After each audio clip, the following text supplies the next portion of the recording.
दो भी हो सकते हैं और ज्यादा भी हो सकते हैं। यदि हम अकेले हो तो प्रोप्राइटरशिप फर्म बना सकते हैं, दो से ज्यादा व्यक्ति हो तो लिमिटेड पार्टनरशिप फर्म में जा सकते हैं। और हर स्ट्रक्चर का कुछ ना कुछ प्रोज एंड कॉन्स होते हैं।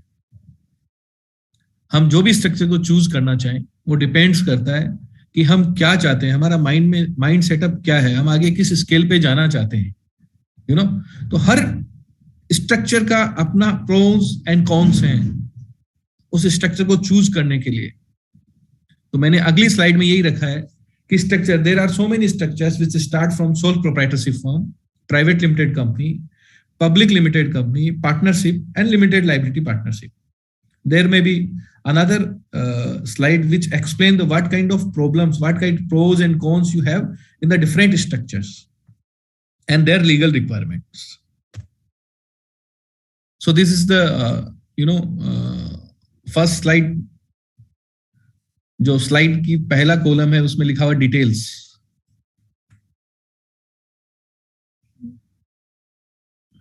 हेलो हेलो, यस मिस्टर, हाँ जी, ऑडियबल है और स्लाइड शेयर हो रहा है ना? या it's going perfectly well. Okay, thank you, sorry. So यदि हमें स्ट्रक्चर को चूज करना है तो हमारे पास बहुत सारी चीजें आपके स्लाइड पे आ गई हैं कि कौन कौन से ऑप्शंस हमारे पास अवेलेबल हैं। फर्स्ट, जैसे सोल प्रोप्राइटरशिप फर्म है। हेलो हेलो,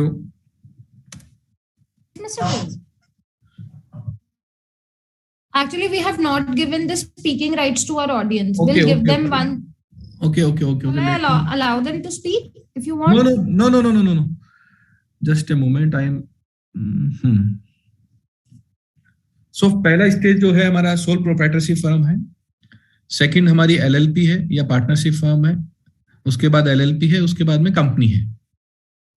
तो मैं वन बाय वन स्ट्रक्चर जो हमारे पास अवेलेबल है उनकी मैं बात करता हूं। सबसे पहले soul proprietorship firm. Soul proprietorship firm में एक आदमी, प्रोप्राइटर मीन सोल में तो अकेला, एक आदमी इस फर्म को चालू कर सकता है। कोई भी नाम आप चूज करते हैं, उस नाम से आप फर्म को रजिस्टर करा सकते हैं और आप स्टार्ट कर सकते हैं। रजिस्टर मीन्स नेम का रजिस्ट्रेशन कोई जरूरी नहीं है। आपने एक नाम सोचा, Ram enterprises, Shyam enterprises, anyone, you choose the name, get the bank account open and start हो गया आपका। तो इसके लिए कोई रजिस्ट्रेशन की जरूरत नहीं होती है। सेकंड, लीगल स्टेटस, क्योंकि जब प्रोप्राइटर अकेला होता है, he has to take all the responsibilities. It means proprietor is solely responsible for all act which done by him during the business or after the closure of the business. So the proprietor is solely responsible for this entire firm. Annual meeting and filing. Proprietorship firm में कोई जरूरत नहीं है क्योंकि खुद ही उस firm का मालिक होता है, तो उसको न तो कोई मीटिंग की जरूरत है, न किसी के साथ शेयरिंग की जरूरत है। लेकिन whereas when there is a partnership firm, the partner means two or more. यदि पार्टनरशिप फर्म के लिए हम जाते हैं तो दो आदमी, दो पार्टनर होंगे और ज्यादा भी हो सकते हैं, क्योंकि जब हम आइडिया डेवलप करते हैं तो जरूरी नहीं कि हम लोग अकेले हों, हमारे साथ और भी व्यक्ति हो सकते हैं जिनके साथ मिलके हमें ये काम करना होता है। तो जब दो या ज्यादा व्यक्ति हो तो उनके पास ऑप्शन होता है, वो क्या करें, पार्टनरशिप फर्म बना सकते हैं। पार्टनरशिप फर्म में भी सेम, रजिस्ट्रेशन कंपलसरी नहीं है। आप नोटराइज डॉक्यूमेंट करके एक set of partnership act deed होती है, उसमें कौन पार्टनर क्या करेगा, क्या रेम्युनरेशन होगा, क्या कैपिटल होगा, कौन बैंक अकाउंट ऑपरेट करेगा, बहुत सारे सो मेनी क्लोजेज उसमें लिखे होते हैं कि किसका क्या शेयरिंग रहेगा। उसको आप एक सिंपल किसी भी एडवोकेट या किसी सीए की सलाह से आप ड्राफ्ट कर सकते हैं, जो कि आपकी अंडरस्टैंडिंग है। सो स्टार्टिंग में मैंने जैसे बताया था कि कोई भी जब हम काम करते हैं, दो या अधिक व्यक्ति हों तो उनके बीच में क्लियर अंडरस्टैंडिंग होनी चाहिए, उसका एक डॉक्यूमेंट होना चाहिए। तो पार्टनरशिप फर्म में सेम ऐसा ही होता है कि रजिस्ट्रेशन हो या नहीं हो, लेकिन एक डीड जरूर बनाई जाती है जिसमें आप अपने थॉट्स, किसकी क्या जिम्मेदारी है, कौन कितना पैसा लाएगा, कैसे हम उसको लेके आएंगे, क्या प्रॉफिट होगा, क्या प्रॉफिट का शेयरिंग होगा, वो सब चीजें एक रिटर्न डॉक्यूमेंट में लिखा होता है।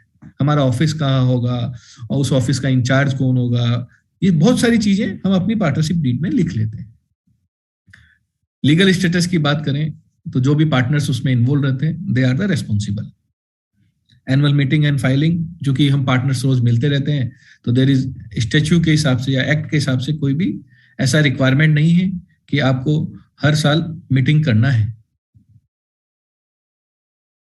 अब अगली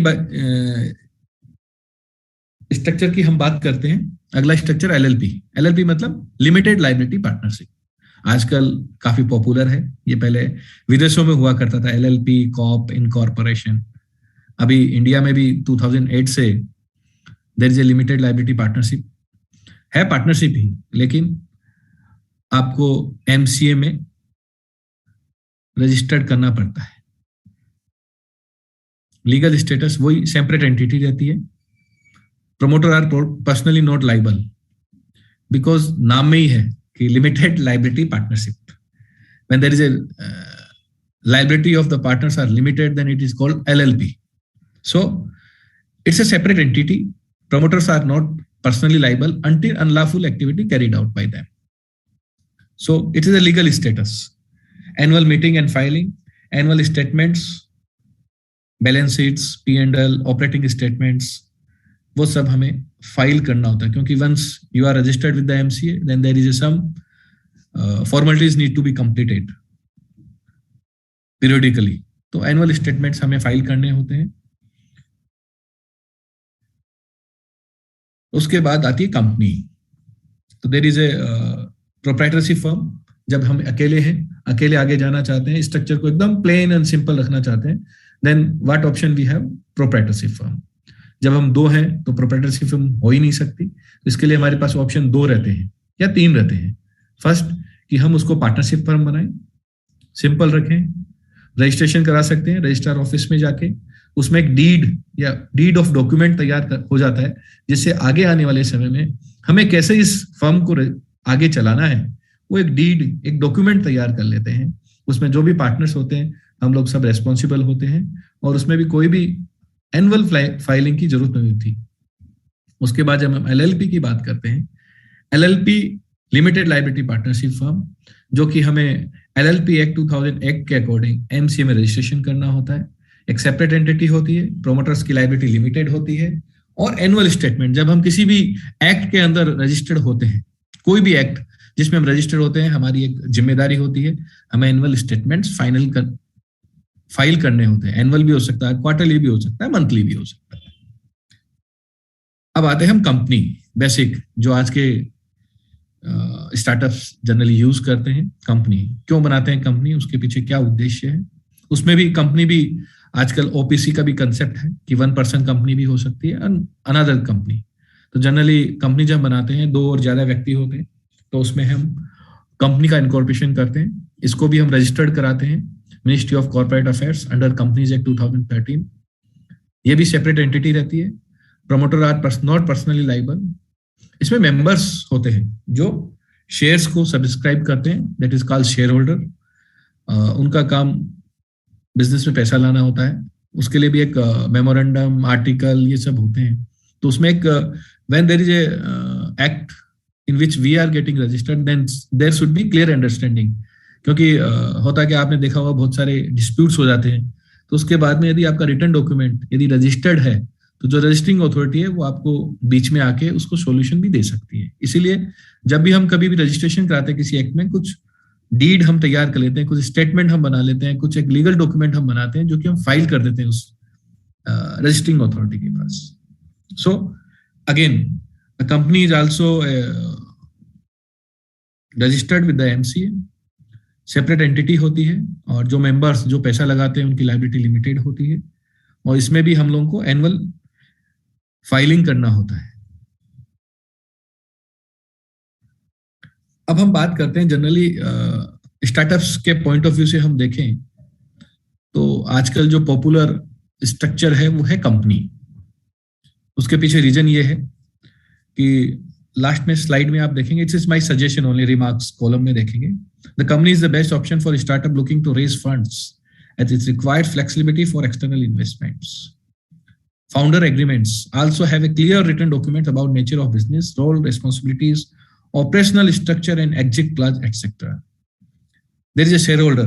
Then shareholder agreement also have clear understanding between stakeholder of the company. क्यों पॉपुलर है? इसके पीछे मेरा जो मानना है कि जब कंपनी होती है, क्योंकि कोई भी इन्वेस्टर जब आपकी कंपनी में पैसा लगाता है, जब आपका आइडिया उसको अच्छा लगता है, वो पैसा आपके यहाँ इन्फ्यूज करता है to growth, for the growth. वो ही नहीं चाहता कि वो लीगल जो उसकी रेस्पॉन्सिबिलिटीज हैं उसको बढ़ाए। वो यही चाहता है जो प्रमोटर्स हैं, जो इसके स्टेक होल्डर्स हैं, वो इसी कंपनी को आगे लेके जाए। और he took the part in the growth only, not the liabilities.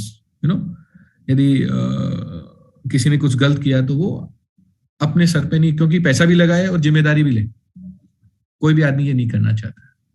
तो इसलिए कंपनी में जब भी इन्वेस्टर आता है तो वो शेयर होल्डिंग में अपना पैसा इन्वेस्ट करता है। देन मेंबर्स की जो लाइबिलिटी होती है, जो भी शेयर होल्डर्स होते हैं, उनकी लाइबिलिटी लिमिटेड होती है, because they are investing the funds into the company and the funds is used for growth. if some director is the employee or CEO and etc, कोई माल फंक्शनिंग करता है तो they are solely liable, not the members, you know. So company में जब भी funds raising की जाती है तो आप शेयर अलॉट कर देते हैं, equity shares, preference share, debentures, there are so many options you have. इस हिसाब से यदि हम देखें तो स्टार्टअप्स जब आजकल नई बात करते हैं, नया स्टार्टअप एंट्री करता है, तो कभी भी प्रोप्राइटरशिप फर्म या पार्टनरशिप फर्म में नहीं जाता। वो चाहता है उसका एक नाम हो, क्योंकि जब भी हम प्रोप्राइटरशिप फर्म और पार्टनरशिप फर्म की बात करते हैं, बिकॉज ये किसी स्टेटस, किसी एक्ट के अकॉर्डिंग रजिस्टर नहीं होता है। तो नहीं होता, उसके कारण क्या होता है? से फॉर एग्जाम्पल आपने एक कंपनी का नाम चूज किया फाल्कन, तो फाल्कन नाम से प्रोप्राइटरशिप बहुत सारी हो सकती है, पार्टनरशिप बहुत सारी हो सकती है, बट फाल्कन LLP एक ही होगी इंडिया में, फाल्कन प्राइवेट लिमिटेड एक ही होगा पूरा इंडिया में। तो इसलिए जब हम स्टार्टअप अपनी मेहनत से कोई चीज को बनाते हैं तो एक क्लियर ब्रांड होता है, क्लियर इमेज होती है। वो कंपनी, वो स्टार्टअप अपना नाम किसी और के साथ शेयर नहीं करना चाहता, वो चाहता है कि मेरा नाम यूनिक ही रहे। तो इसके लिए वो जनरली यही चाहता है कि मैं एक कंपनी रजिस्टर करूं, MCA की साइट पे रजिस्टर करूं। जब हम साइट पे रजिस्टर करते हैं तो हमारा जो नाम होता है वो कोई और किसी और को नहीं मिल सकता। तो इसलिए कंपनी उस हिसाब से भी ठीक है कि once we are registering our name with the companies act, under the companies act, then nobody in India will have same name similar to your name. So company इसलिए भी अच्छी है कि एक ही रहती है, उसमें एक रिटन डॉक्यूमेंट्स बन जाते हैं between the share holders, between the founders, so they have a clear cut picture in their mind, what is the nature of business, what we want to do, how we want to do, how is going to happen, how we going to raise the money raise करेंगे तो क्या partnership firm में जो raise करेगा वो अपनी liability नहीं लेता है, वो आपको पैसे देता है, उसके साथ कहता है लाइबिलिटी नहीं चाहिए मुझे। तो उसके लिए आप शेयर होल्डर का एग्रीमेंट हो जाता है, पैसे आते हैं उसके अकॉर्डिंग आप इक्विटी शेयर देते रहे, प्रेफरेंस शेयर, नाउ आजकल कंपल्सरी कन्वर्टिबल प्रेफरेंस शेयर एक चलन में है, वो शेयर्स इश्यू कर देते हैं। तो जो स्टार्टअप्स होते हैं उनके पास मेरा जो एक्सपर्ट ओपिनियन या एक्सपर्ट सजेशन यही रहता है, कोई भी स्टार्टअप जब स्टार्ट करे कंपनी इनकॉर्पोरेशन से पहले अपना पूरा आइडिया ले, क्योंकि एक बार कंपनी रजिस्ट्रेशन होती है तो पैसा भी लगता है, कुछ लाइबिलिटीज आपके साथ आ जाती है। तो इसके लिए आपके पास क्लियर कट आइडिया हो तो ही आप कंपनी स्टार्ट करें, कंपनी का रजिस्ट्रेशन कराएं और फिर आगे बढ़ें।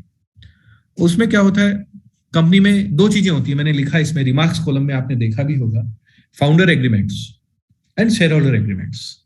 जब हम फाउंडर एग्रीमेंट्स की बात करते हैं और शेयर होल्डर एग्रीमेंट्स की बात करते हैं, शेयर होल्डर एग्रीमेंट्स मीन्स जिन्होंने स्टार्टिंग में पैसा लगाया इस कंपनी में, उसमें आप 2 व्यक्ति भी हो सकते हैं, 5 व्यक्ति भी हो सकते हैं, 10 भी हो सकते हैं। उनके बीच में क्लियर आइडिया रहता है कि हमें ये शेयर होल्डर एग्रीमेंट किया है हमने, इसमें क्या क्या क्लोजेज हो, कैसे हम इसमें आगे बढ़ेंगे, कितने पैसे आएंगे, ये आप ट्रांसफर नहीं कर सकते, फॉरफिट नहीं कर सकते, कैसे अकाउंट्स होंगे, कैसे ऑडिट होगी, कैसे ऑडिटर होगा, कैसे हम लोग वाइंड अप करेंगे, वो पूरा एक सेट ऑफ डॉक्यूमेंट्स होते हैं जिसमें आप अपनी क्लियरली जो भी आप लोगों ने आपस में बात की है उसको एक पेपर में उतार लेते हैं और उसको एक रजिस्टर्ड कर देते हैं in the form of MOA and in the form of AOA, article of association and memorandum of association.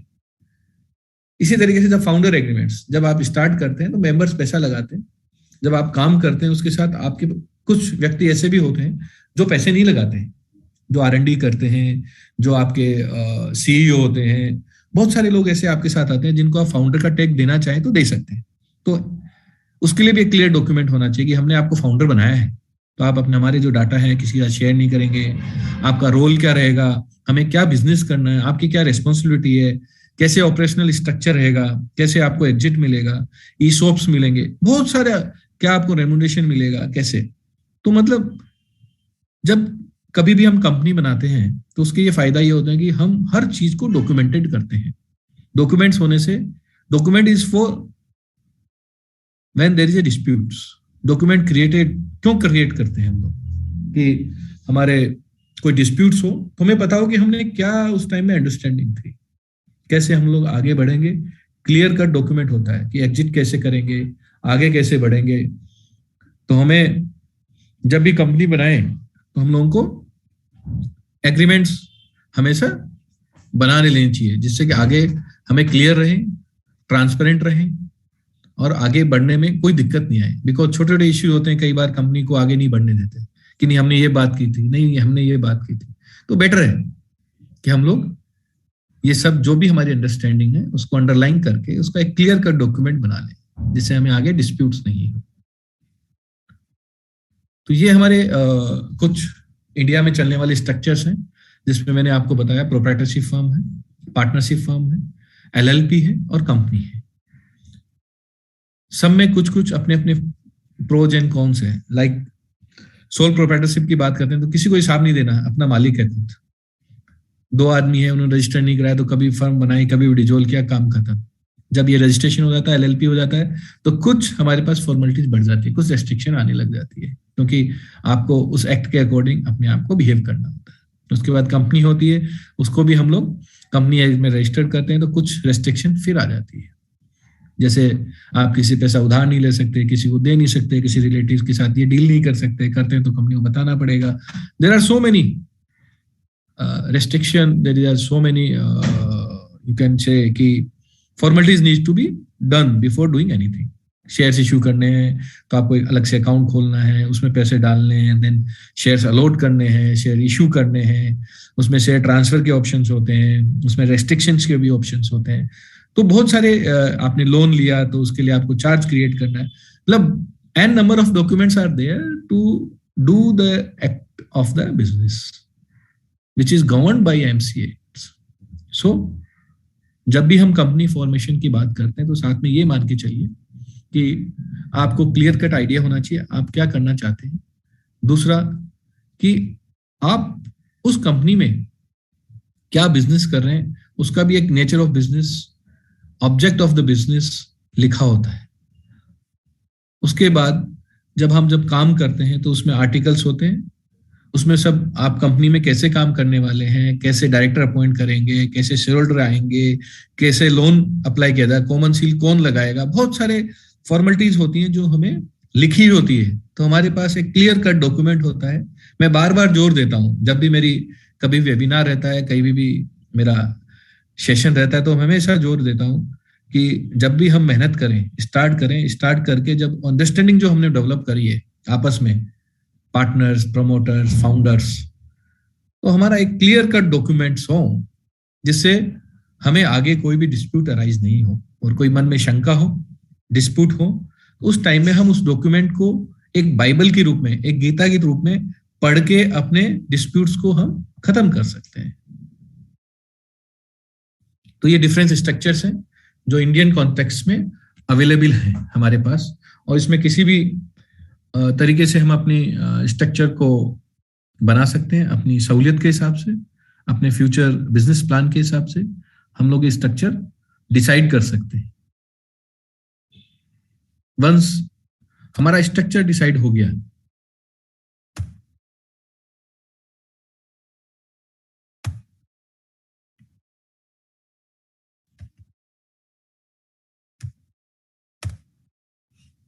Structure decide हो गया तो जो मुझे आज का टॉपिक मिला था उसमें था कंपनी फॉर्मुलेशन, कंपनी कैसे बनाएं। तो मैंने उसको बहुत शॉर्ट रखा है क्योंकि कंपनी बनाना एक सीए या कोई भी जो प्रोफेशनल होता है उन्हीं वो लोग ही इसको कर सकते हैं। तो मैंने फिर भी शॉर्ट में कंपनी कैसे इनकॉर्पोरेट करते हैं उसके बारे में मैंने एक छोटी सी स्लाइड, 1 पेज स्लाइड रखी है कि जब भी कंपनी आप इनकॉर्पोरेट करने जाएंगे उससे पहले क्या क्या डॉक्यूमेंट्स आपके पास होने चाहिए, कैसे आप कंपनी इनकॉर्पोरेट कर सकते हैं, कैसे आप कंपनी को सुचारू रूप से चला सकते हैं। तो इसके लिए मैंने प्री रिक्विजिट जो चीजें हैं कि कंपनी को इनकॉर्पोरेशन करने से पहले हमें क्या चाहिए। जब भी कंपनी आप इनकॉर्पोरेट करते हैं आपके मन में होता है कि कंपनी का नाम क्या होगा। आप अब चूज करते हैं कंपनी का नाम क्या होगा। आपने मिलकर डिसाइड किया कि कंपनी का नाम शिव एंटरप्राइजेस प्राइवेट लिमिटेड रहेगा। तो आप क्या करते हैं, नाम को चूज करते हैं। आप अपने रिटर्न में 3-4 नाम जो भी आपके जहन में होते हैं, जो भी दिमाग में होते हैं, तो उनको आप लिख लेते हैं। उसके पास आपको चेक करना होता है whether this name is available और नॉट। जैसा मैंने कहा ना, कंपनी में सेम नाम की 2 कंपनियां नहीं हो सकती। तो एमसीए की साइट पे एक ऑप्शन होता है चेक द नेम। तो आप उससे एग्जिस्टिंग कंपनी है या नहीं है आपको पता लग जाता है। तो नाम अवेलेबल है या नहीं है वो आपको वहां से चूज करना होगा, देखना होगा, या किसी प्रोफेशनल की आप हेल्प ले सकते हैं कि भैया हमें ये बताइए कि नाम वास्तव में अवेलेबल है या नहीं है। यदि नाम अवेलेबल है तो हमें ये चेक करना है उस नाम के साथ ट्रेडमार्क तो नहीं है किसी एग्जिस्टिंग कंपनी का। यदि किसी कंपनी का आपने ऑलरेडी ट्रेडमार्क है, जैसे यदि हम बात करें कोलगेट, कोलगेट एक नाम है, नेस्ले एक नाम है, कोको कोला एक नाम है, पतंजलि एक नाम है। यदि वो ऑलरेडी रजिस्टर्ड है नेम के दौरान या ट्रेडमार्क के कारण, ट्रेडमार्क में, ट्रेडमार्क मीन्स आपने कल ही क्लास ली है, कोई भी मार्क, नाम हो, लोगो हो, डिजाइन हो, यदि वही नाम यदि हम अपनी कंपनी का रखते हैं तो इट इज नॉट अलाउड। तो नेम चूज में भी आप खुद अपना भी दिमाग लगा सकते हैं और किसी एक प्रोफेशनल की हेल्प ले सकते हैं, बिकॉज कई बार नेम मिलने में टाइम लग जाता है। तो आप जब भी स्टार्ट करें, किसी भी ट्रेडमार्क के लिए जाएं, पहले आप देख लें उसका नाम अवेलेबल है ही नहीं है, उस क्लास में अवेलेबल है या नहीं है। तो कंपनी का रजिस्ट्रेशन करने से पहले आप एक नाम चूज कीजिए। नाम चूज करने के बाद उसको एमसीए की साइट्स पे वो नाम अवेलेबल है या नहीं है, या किसी ट्रेडमार्क से सिमिलर तो नहीं है, वो हमें चेक करना है। ये हो जाता है। उसके बाद में आपको अपना डीएससी लेना होता है, डिजिटल साइनिंग सर्टिफिकेट। उसके बाद में आप डिन नंबर के लिए अप्लाई करते हैं, बिकॉज डायरेक्टर, मैंने बताया ना कि कंपनी जब रजिस्टर होती है तो उसमें एक रजिस्टर्ड डॉक्यूमेंट्स होते हैं। रजिस्टर्ड डॉक्यूमेंट होते हैं तो उसमें डायरेक्टर का भी एक नंबर होता है। तो जो भी डायरेक्टर्स होते हैं उनका डिन नंबर अप्लाई करना होता है। जब आपको लगता है कि ये जो नाम है ये आपके लिए शूट करता है तो आप उसको नेम को रिजर्व कर सकते हैं। जैसे मान लीजिए आपने आज मन बनाया कि चलो नेम तो रिजर्व कर लेते हैं, हमारा नाम किसी और को नहीं मिले, आज के दिन अवेलेबल है, तो हम लोग उस नाम को रिजर्व कर सकते हैं फॉर 30 डेज। उसको एक्सटेंड भी कर सकते हैं कुछ फीस देके। ये नाम यदि रिजर्व हो गया तो उसके बाद में आप उसको स्पाइस फॉर्म भी होता है, उसमें और डिटेल्स डाल के आप उस कंपनी के लिए अप्लाई कर सकते हैं। कंपनी अप्लाई करने से पहले, जैसे ओपीसी है तो एक डायरेक्टर होगा, एक मेंबर होगा, लेकिन जब एक से ज्यादा प्राइवेट लिमिटेड कंपनी हम बनाते हैं तो 2 डायरेक्टर चाहिए, मिनिमम 2 डायरेक्टर चाहिए, 2 मेंबर्स चाहिए। यदि प्राइवेट लिमिटेड कंपनी 3 और 7 चाहिए। तो हमें जो जितने भी रिक्विजिट हैं, जो हमारे फॉर्म चूज किया है, जो स्ट्रक्चर चूज किया है, उसके अकॉर्डिंग हमें डायरेक्टर्स का नाम, पता, एड्रेस, पैन कार्ड, वो सब हमारे पास हैंडी होना चाहिए। सो हम सीए को या किसी भी प्रोफेशनल को हम दे सकें, किसी भी एक प्रोफेशनल कंसल्टेंसी फर्म को दे सकें, जिससे कि वो हैंडी रहे। तो हम लोग, वो हमारे रजिस्ट्रेशन में हेल्प करता है। उसके बाद में कंपनी जो भी होती है उसका एड्रेस क्या रहेगा। यदि एड्रेस प्रूफ में यदि आप खुद ही मालिक हैं, जहाँ पे आप रजिस्टर करने वाले हैं कंपनी का एड्रेस, यदि खुद ही मालिक हैं तो आप अपने नाम का bank statement, electricity bill, telephone bill या कुछ भी हम लोग लगा के उसके साथ no dues NOC, no objection certificate बना के नोटराइज करा के अपने सीए या उसको दे सकते हैं, जिससे हमारा एड्रेस प्रूफ ये हो गया and we are the members, we are the director, our identity is this. वो सब चीजें हम अवेलेबल कराते थे तो हमारा कंपनी इनकॉर्पोरेशन की एक्टिविटी स्टार्ट हो जाती है। लेकिन आप देखेंगे इसमें एक मेन पॉइंट मैंने लिखा है filing electronic memorandum and article of association, memorandum and article of association. तो ये एक डॉक्यूमेंट है, it's a Bible, it's a Gita for the company. इसमें लिखा होता है मेमोरेंडम, मेमोरेंडम में क्या होता है कि हमारा जो भी रजिस्टर्ड ऑफिस होगा वो कौन से स्टेट में सिचुएटेड होगा, हमारे ऑब्जेक्ट क्या होंगे, हमारी कैपिटल क्या होगी, हमारे इंसिडेंटल ऑब्जेक्ट्स क्या होंगे, ये सब मेमोरेंडम में लिखा होता है कि वो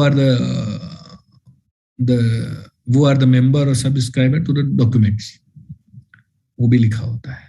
तो मेमोरेंडम के बहुत सारे क्लॉजेज होते हैं कि किस स्टेट में अवेलेबल होगा हमारा ऑफिस फर्स्ट, क्योंकि आपको पता ही है कि हर अथॉरिटी का एक ज्यूरिडिक्शन होता है, स्टेट का ज्यूरिडिक्शन होता है।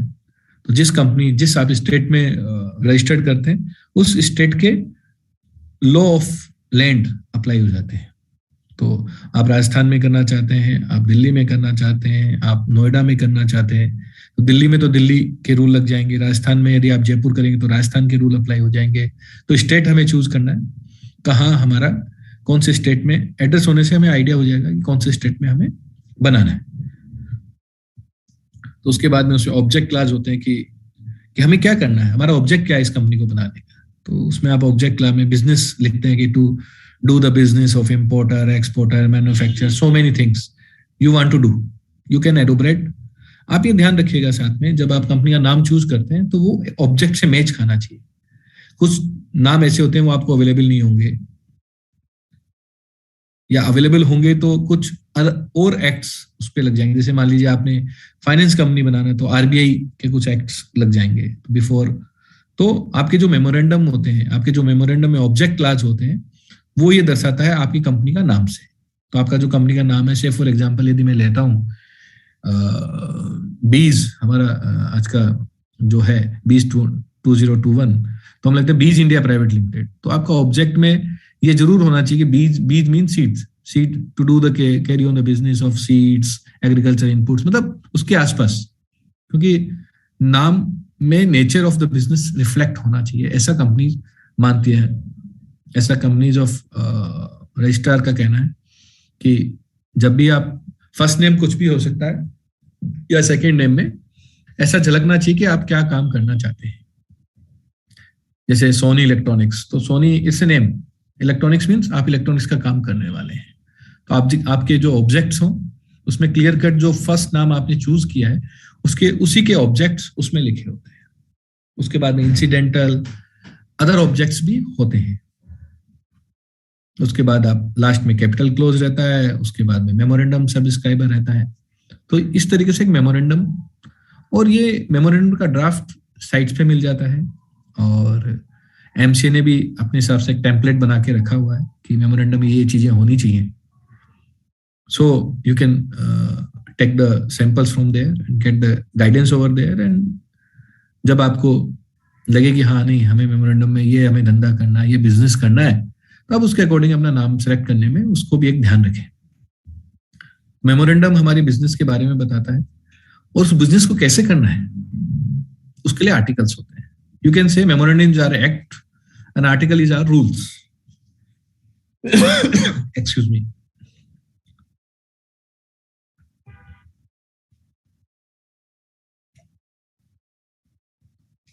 Sorry.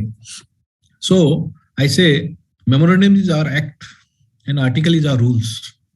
किस एक्ट को करने के लिए हमें क्या रूल्स चाहिए, तो वो हम आर्टिकल्स में लिखते हैं। उसमें भी मैं कुछ आपको ब्रीफ कर रहा हूँ आर्टिकल्स में क्या क्या होता है।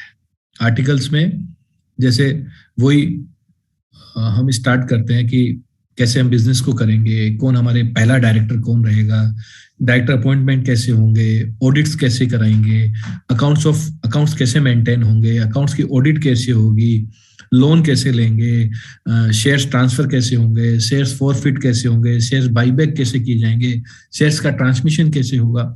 There are so many clauses in which we have to return कि ऐसा होगा तो ऐसा होगा। फर्स्ट डायरेक्टर कौन रहेगा, हम आर्टिकल्स में डाल सकते हैं कि हमारे जो प्रमोटर जो स्टार्टिंग में जिन्होंने स्टार्ट किया उसका नाम रख सकते हैं, तो वही फर्स्ट डायरेक्टर रहते हैं। फिर डायरेक्टर्स को अपॉइंट हम कैसे करेंगे, बीच में कोई छोड़ के चला गया तो कैसे उस हम रीअपॉइंट करेंगे, किसी की जगह कैसे लेंगे, तो वो सब क्लियर कट उस आर्टिकल में लिखा होता है। It's a set of document you can से, और हम उसमें चेंज करना चाहें तो हम चेंज कर सकते हैं कि हमारे कौन डायरेक्टर होंगे। उसके बाद में आता है कैसे हम लोग उस अकाउंट्स को कैसे मैनेज करेंगे, अकाउंट्स कब ऑडिट होगी, ये सब चीजें सेट हैं। जब आप कंपनीज एक्ट में जाएंगे, हर चीज का एक अलग से पेरा है, हर चीज को कैसे किया जाएगा वो लिखा होता है। बिजनेस कैसे किया जाएगा वो नहीं, जो रूल्स रेगुलेशन है वो कैसे आप एंटर करेंगे वो सब लिखा हुआ है। उसके बाद में ऑडिटर, क्योंकि जब आप कंपनी बनाते हैं, दो से ज्यादा लोग रहते हैं, तो ऑडिट कैसे होगी, कैसे आप ऑडिट कराएंगे, क्योंकि जब आपको एनुअल स्टेटमेंट्स फाइल करने हैं एमसीए में, तो कंपनीज एक्ट में रूल है कि you have to get your account audited and it has to be filed with authority in stipulated time. तो आपको उस अकाउंट्स को ऑडिट कराना है।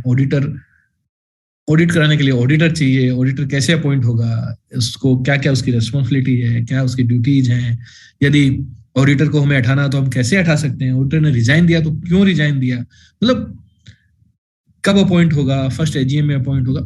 There are set of rules जो लिखा हुआ है एक्ट में, उसको अब हम अपने आर्टिकल में लिखते हैं कि हमें कैसे ऑडिटर को अपॉइंट करना है, कैसे आगे बढ़ना है, कैसे हम उसको हटा सकते हैं, कैसे वो रिजाइन कर सकता है, रिजाइन किया तो रीअपॉइंटमेंट कैसे होगा, रीअपॉइंटमेंट होगा तो एजीएम में होगा या डायरेक्टर्स मीटिंग में होगा।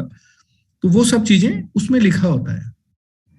उसके बाद में डायरेक्टर्स कौन होंगे, डायरेक्टर्स की मीटिंग क्या होगी, मीटिंग का एजेंडा क्या हो, मीटिंग को कैसे आपको किया जाएगा, कोरम क्या होगा, बहुत सारी चीजें उसमें लिखा होता है। और जैसे 4 बोर्ड मीटिंग करना कंपलसरी होता है, तो ये सब चीजें आर्टिकल में लिखी होती है कि किस डायरेक्टर को एमडी कैसे बनाया जाएगा, कैसे कैसे आप बिजनेस करेंगे, उसकी क्या कैसे करने के रूल्स होंगे, वो सब लिखा होता है। बैंक लोन कैसे लेंगे, लोन लेना है तो कैसे, उसमें आर्टिकल में लिखा होता है कि किस आप अपने नेटवर्क के किस परसेंटेज तक आप ले सकते हैं, क्योंकि लोन लेने के लिए भी सेक्शंस होते हैं जो कि एमसी आपको कहता है कि नहीं, इससे ज्यादा आप लोन नहीं दे सकते, लेते तो ऐसा होगा वैसा होगा। तो आपको अपने आर्टिकल बड़ी समझदारी से रीड करके और तैयार करने चाहिए, और सेट रहता है जनरली उसमें। फिर भी आपको कोई चेंज चाहिए as per your business requirement, you can put your rules over there and get it registered. उसके बाद में कॉमन सील एक कंसेप्ट होता है कि जब भी हम एग्रीमेंट्स करते हैं किसी के साथ, जब कोई भी एग्रीमेंट करते हैं, कोई भी बड़ा रेजुलेशन होता है, तो हमारे साथ बैंक मैनेजर या आपकी कोई भी गवर्नमेंट अथॉरिटी करती है कि जब ये एग्रीमेंट किया तो इसको एक कॉमन सील लगाया जाए।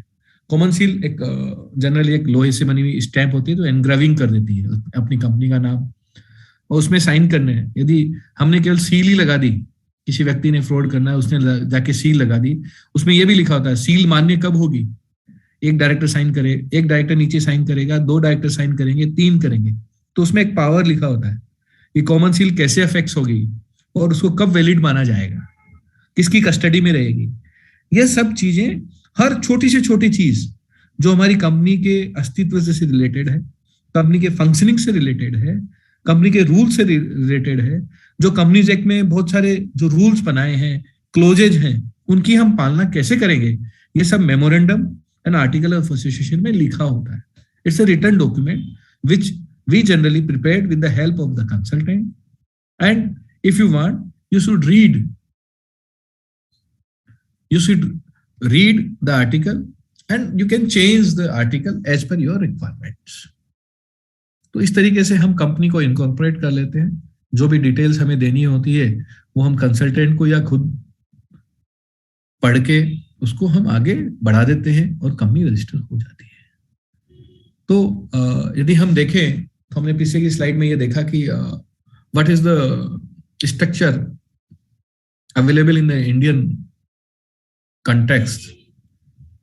उसमें जो लगता है कि स्टार्टअप्स जनरली जब स्टार्ट करते हैं तो हमेशा फंड रेजिंग की बात सोचते हैं। तो मेरा पर्सनल ओपिनियन ये रहता है कि जब आप फंड रेजिंग की बात करते हैं तो आपके पास कंपनी होनी चाहिए जिससे कि एक स्मूथ और अच्छे तरीके से कन्वीनियंट के हिसाब से हम लोग किसी भी इन्वेस्टर को अपने यहाँ ऑन बोर्ड कर सकते हैं।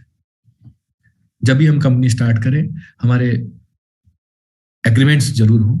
एग्रीमेंट्स हो मतलब हमारे आपस में जिन्होंने स्टार्ट किया है उनके साथ भी एग्रीमेंट रहे, एग्रीमेंट्स मीन्स जो भी आप डॉक्यूमेंट बनाए उनका एक क्लियर कट डॉक्यूमेंट रहने से आपको एक आराम रहता है कि हमें कैसे बढ़ना है।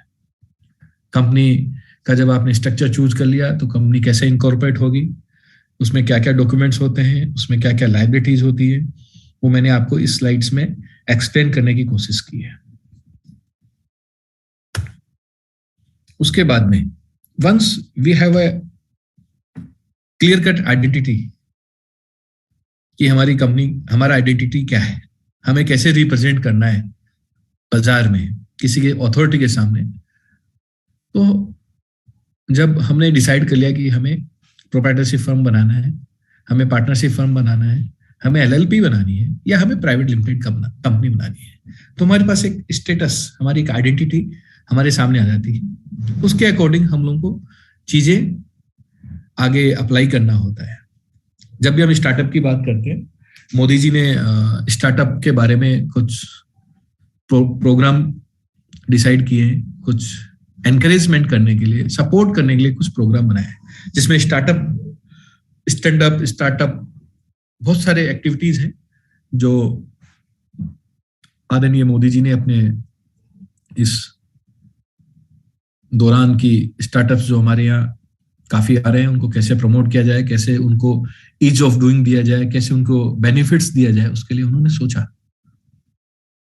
तो इसके लिए उन्होंने एक प्लेटफॉर्म बनाया है startups india.gov.in, उसमें बहुत सारी डिटेल्स अवेलेबल हैं। उसमें से मैंने कुछ डिटेल आपके लिए इकट्ठा की है कि स्टार्टअप्स जो भी हों, यदि स्टार्टअप अपने आप को रिकॉग्नाइज करा लें तो उनके एन नंबर्स ऑफ बेनिफिट्स होते हैं और उस बेनिफिट्स को हम अपने बिजनेस में यूज कर सकते हैं। और स्टार्टअप को रिकॉग्निशन कैसे होता है वो मैं आपको इस स्लाइड्स के थ्रू कोशिश करूंगा आपको एक्सप्लेन करने की। कि कभी भी किसी भी एक्ट में जब हम रजिस्टर होते हैं, कोई भी एक्ट हो, तो उसकी एलिजिबिलिटी नॉर्म्स होते हैं।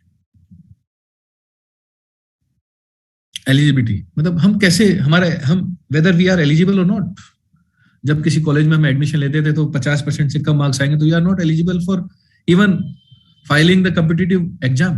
सो कोई भी अथॉरिटी जिसमें हमें बेनिफिट्स लेने होते हैं या किसी भी हमें जब अप्लाई करना है, तो whether we will fall in that ambit of the act और नॉट। तो स्टार्टअप को रिकॉग्निशन, स्टार्टअप रिकॉग्निशन में मैं 3 बातें करूंगा इसमें। वेदर वी आर एलिजिबल और not, how we are going to, if we are eligible how we are going to apply, यदि हमने अप्लाई कर दिया तो उसके क्या बेनिफिट्स हो सकते हैं। मैंने इस स्टार्टअप रिकॉग्निशन को 3 भागों में बांटा है, क्योंकि हमारा आज का मेन फोकस यही है कि legal, basic legal for the startups. तो स्टार्टअप्स मैंने आपको बताया कि स्टार्टअप्स कोई भी स्टार्ट होता है तो फ्रॉम द स्क्रैच स्टार्ट होता है। तो जब हम लोगों ने स्क्रैच से स्टार्ट किया, बिजनेस के प्लान के लिए हमने डिसाइड कर लिया, हमने अपनी कंपनी का स्ट्रक्चर क्या हो हमने ये डिसाइड कर लिया, देन हम लोग अब स्टार्टअप को रिकॉग्निशन करने के लिए जाते हैं। तो जैसा मैंने बताया, क्योंकि जो भी प्रोप्राइटरशिप फर्म्स होती हैं या पार्टनरशिप फर्म होती है वो किसी एक्ट में रजिस्टर्ड नहीं होती, इसलिए इस स्टार्टअप रिकॉग्निशन प्रोग्राम में भी एलिजिबिलिटी का फर्स्ट क्राइटेरिया यह है कि entity should be registered eight private limited company, registered partnership firm and NLP.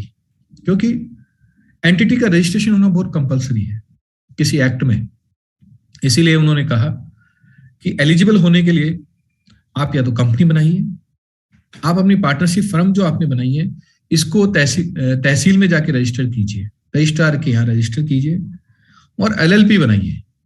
तो ये एंटिटी को, मतलब जो हम पीछे बात कर रहे थे कि हमें कौन सा स्ट्रक्चर चूज करना है, उसके लिए भी आगे कि रजिस्टर्ड एंटिटी ही अलाउड है स्टार्टअप रिकॉग्निशन के लिए। साथ में कंडीशंस भी हैं, क्योंकि जब आप नए हैं तो ठीक है आपकी प्राइवेट लिमिटेड कंपनी है, यदि पुरानी है, क्योंकि जब आप रिसर्च कर रहे होते हैं, कुछ आइडिया डेवलप करते हैं तो 2 साल 5 साल 3 साल 6 साल लग जाता है। तो सरकार ने ये सोचा कि यदि कोई कंपनी नई नहीं भी है, 10 साल पुरानी भी है, क्योंकि टाइम लगता है, तब भी हम उसको स्टार्टअप मान लेंगे। उसमें बेनिफिट है कि यदि पुरानी कंपनी भी है आपकी, यदि आप ऑलरेडी काम कर रहे हैं, आपका नया आइडिया है, तो आप स्टार्टअप में रजिस्टर्ड होने के लिए एलिजिबल है।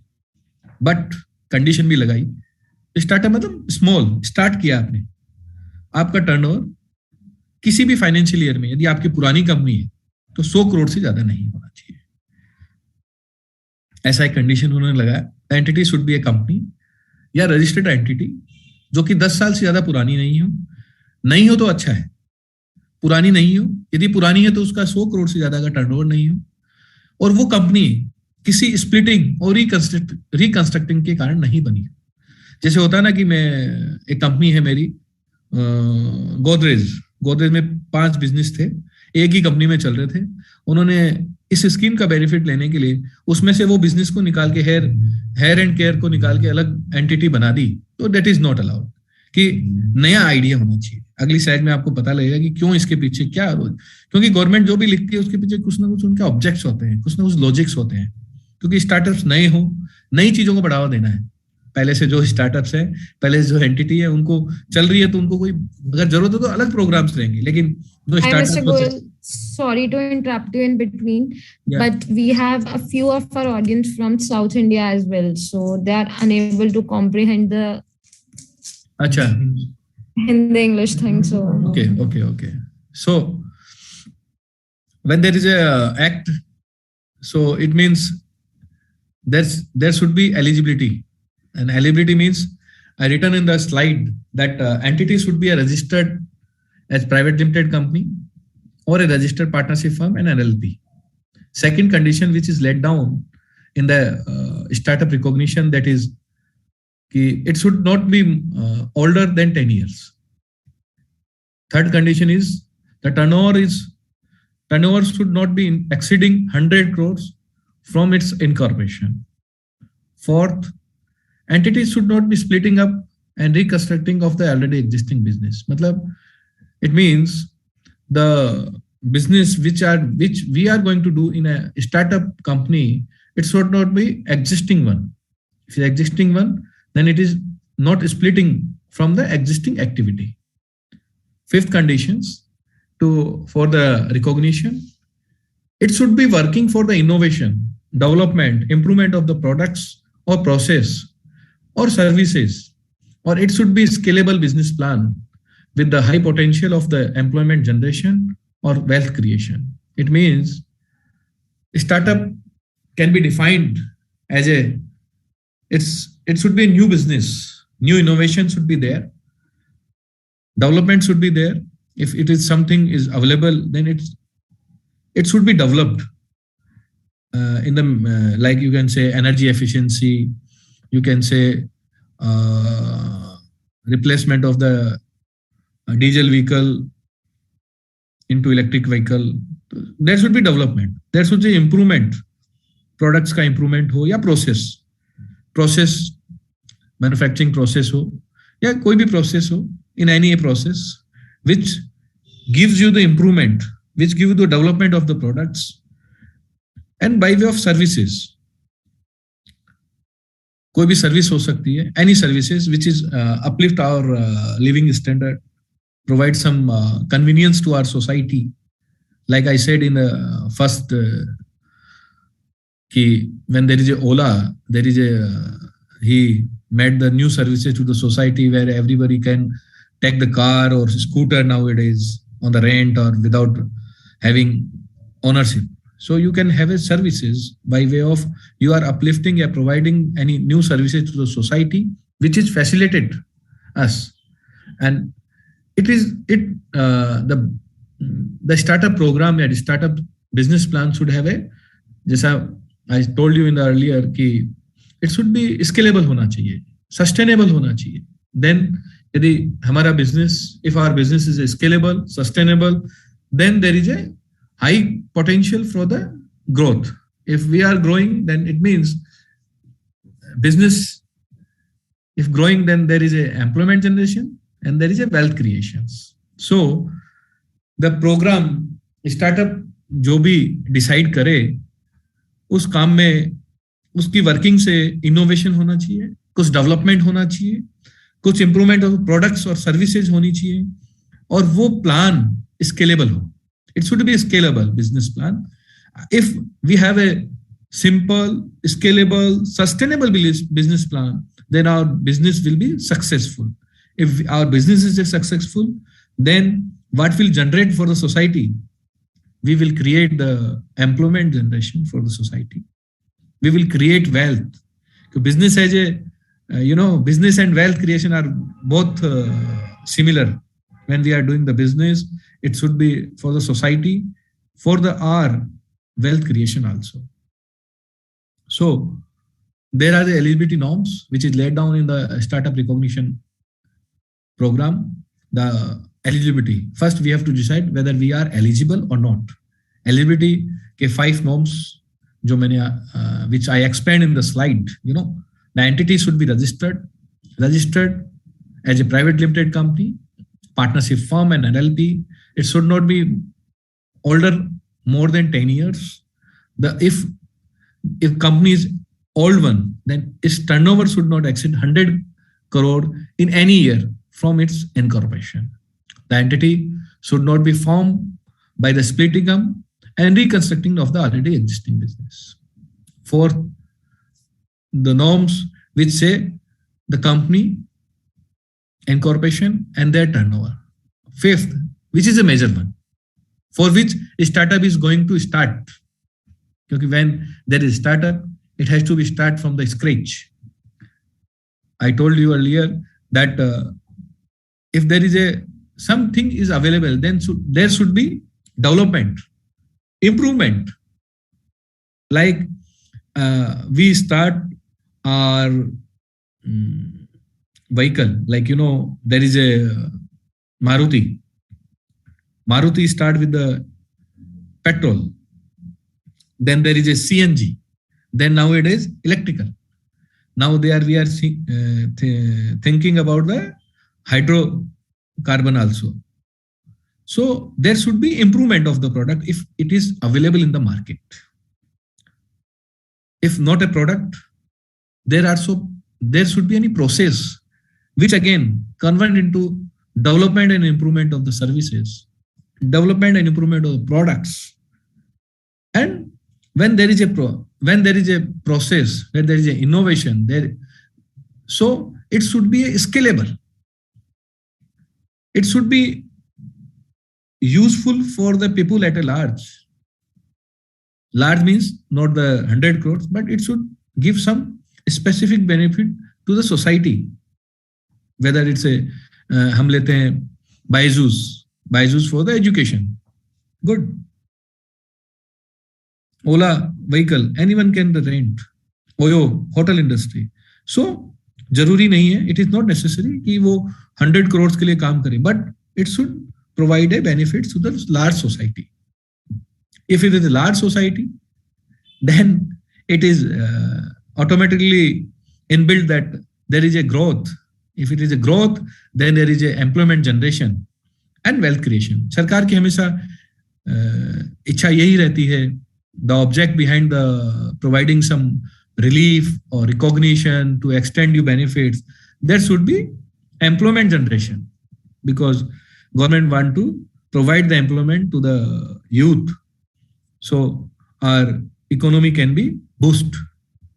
So in this slide, I explained you the eligibility norms for the startup recognition.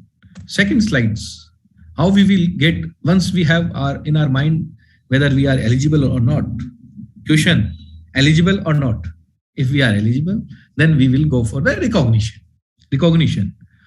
Then you have to apply on the, nowadays everything is on a paperless. You have to visit the sites, get the information, what kind of information they require. Just fill it and apply. Now, though there is no manual intervention is required, now there is no need to go to the office and submit the physical documents. You just apply in the soft form. So when we thought we are eligible, then second step is recognition. To file the documents for the recognition. To file the documents for the recognition, get a recognition certificate that you are the eligible for benefits available for the startups. So recognition is must. You have to register your your entity. Then you have to think whether you are registered for, whether you are eligible to register as a startup. Then you think that you are eligible for a startup, then go for recognition. So when you open the site, then you have to create a profile. Once profile is there, then you have to apply for the recognition as a startup. Then you need some kind of documents. When we are applying, so we have to tell the authority who we are. So in the case of company, we need to keep some documents in the handy, and it should be enclosed, attached with the application in the soft form. First, who we are, like when there is a legal entity, when there is a separate legal entity in the form of, LLP, private limited company, then you have a incorporation certificate. Then you are not, your identity is not like Aishwarya Goyal. It's a Aishwarya Goyal Private Limited. So my identity is Aishwarya Goyal Private Limited. So I have a certificate issued by the Ministry of Corporate Affairs. So it should be get ready with us. So what kind of documents you require? So first, incorporation certificate. Second, directors and partners details. Directors of the company or partner in case of LLP details, name, address, PAN, so many things is required. You can get the details from the site. Third, proof of concept. Like I told you in an earlier slide, ki eligibility, it should be working for the innovation. Now, you have the idea. You have thought that this can be scalable. This will, if there is scalable, then wealth will be created and we will generate the employment. So authority will ask, what kind of business plan you have? So you have to write, this is our business idea. This is the proof of concept. This is the business idea in which we have to describe what will be the nature of business, how it works toward innovation, development and improvement of the product, process or services. Or once you say this is the new innovation, it will provide us the developed products, developed processes, which is scalable. Scalability को government ये मानती है कि employment, क्योंकि when there is a business, when there is a scalability, when you achieve the scalability, then government thought, everybody thought, when there is a scalability is there, then employment generation will be there, and if the business are scalable, successful, then wealth will be created. So ultimately, what government want to achieve from you? The business should be innovative हो, developed हो, improvements हो, और वो सब चीजें we have to write in a document and which clearly show that it has a potential to grow in terms of employment and in terms of wealth. Then if you have patent and trademark, like if you have some recipe, some process which is you have filed the patent, and if you have the trademark, what kind of nature, what kind of logo, design, name, etc. If you have a patent and trademark, then your credibility will increase to get you recognized. Fifth, PAN number, क्योंकि identity है तो PAN number company के होंगे आपके पास. You must have applied and get the. Nowadays you need not to apply separately. Spice में ही you can fill the document and get the PAN number. So these kind of documents is required to file for the recognition. When you are going for the recognition, you should have incorporation certificate, director detail, proof of concept. It means you have to have an idea which should be written, how it is successful, how it will become successful.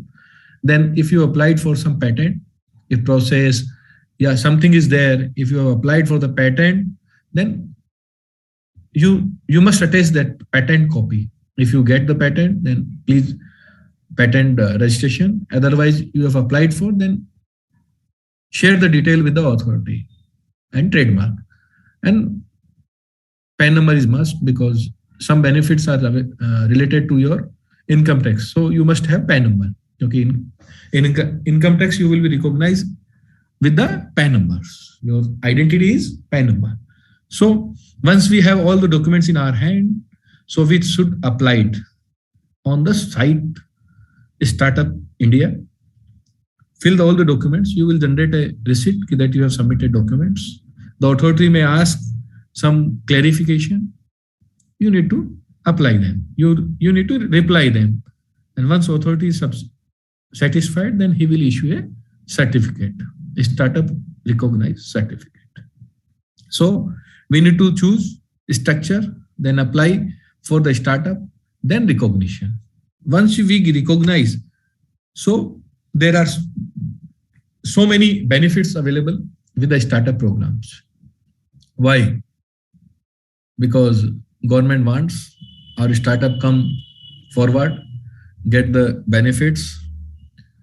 Government want to provide you ease of doing business by providing relief in to get registered in the various acts.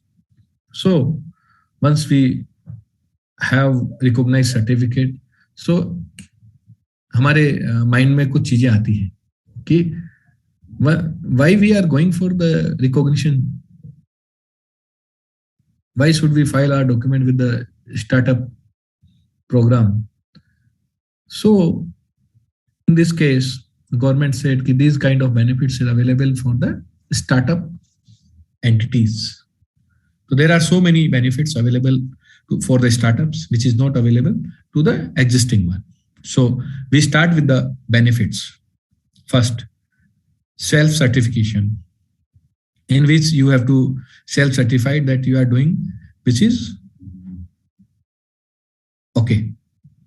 Once you say, I will do the business as per applied law, then you will self-certification scheme में आप चले जाते हैं. उसमें आप 6 labour law और 3 environment law आपको apply नहीं करने होते हैं.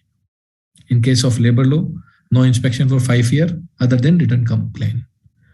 Labor laws like PF, ESI, Factories Act, there are so many acts which is enumerated by the state governments as well as central governments.